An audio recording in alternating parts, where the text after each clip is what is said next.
in case you guys didn't know, if you're I think level 20 is the max level now. Oh well, I'll have to check later. But on day 5 you get an IP boost, and on what was it? Level 20, I think you also get a IP boost, and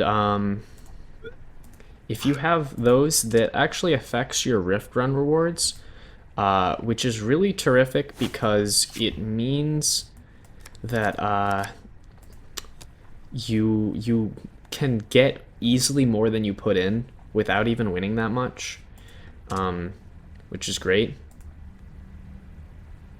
Speaking of great, this is a good trade for me.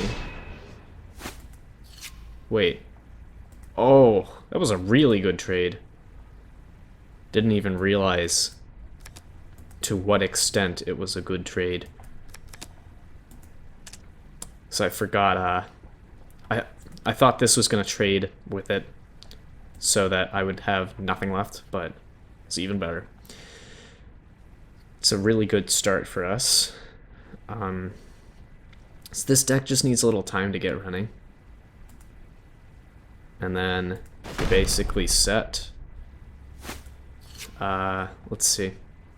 How are we gonna do this? I'm tempted to bring out Alita, because I don't think I'm gonna be using her effect, and I don't mind her dying early on, because then I actually can get her back. Yeah, look at that. She's doing work. Doing work for us. I would bring out Ricarl ordinarily, but because they are playing Veror, I really think that they are going to pull a kill spell on Ricarl. Wonder if I can... Just thinking about getting greedy here and killing that. Hoping to get it before she gets the card draw effect. But I don't think we're going to risk it. Get rid of taunt, because there's almost no chance that that's going to be relevant. Ouch.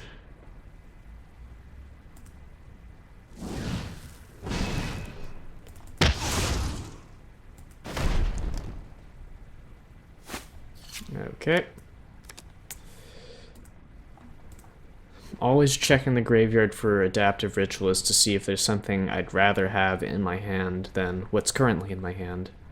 Because that's basically the way you should think about it. It's a card swap, where if you have a card that's not relevant and there's a card that is at least somewhat relevant in your graveyard, then it's probably better to just take that.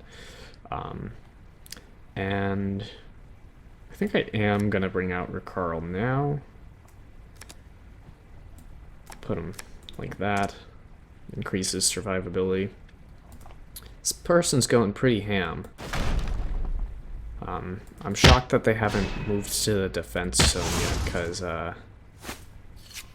their current setup is not working out, in my opinion.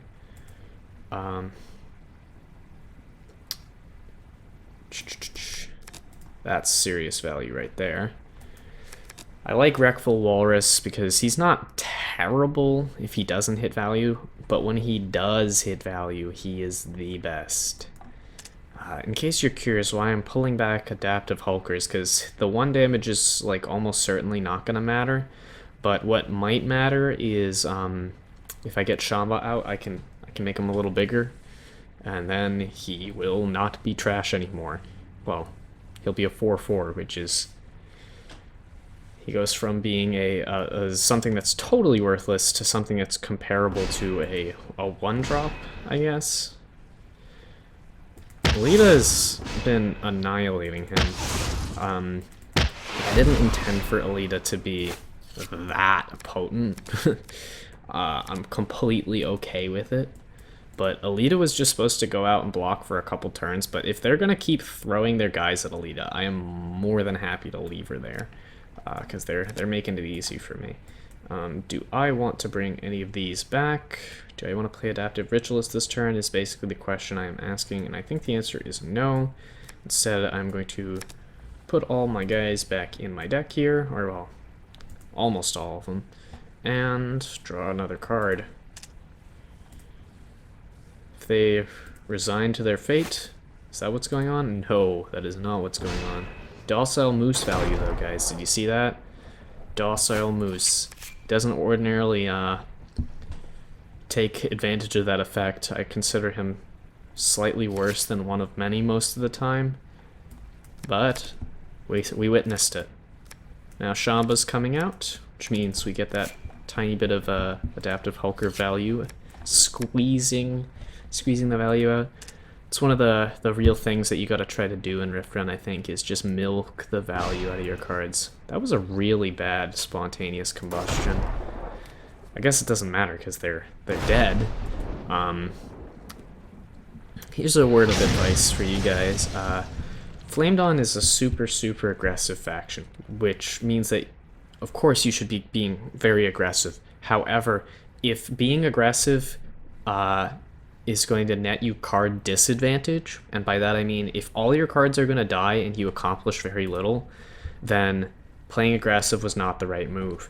It's okay to play a poor defense game or a poor build up your army kind of game if that's a better option than a really lousy offense, because that entire game he spent throwing his guys at Alita, which put him really far behind, whereas if he had put his guys into the defense zone, he might have actually made some good trades, or at least better than how he traded with Alita, which was like, I don't know the exact number because I'm not paying attention that much, but it's probably like 4 guys. Let's see, what did he throw at it? At a bare minimum, it blocked the what are they called? I'll just quickly check. This is one of my favorite guys here. Fleeting Footman. Blocked Fleeting Footman's several times.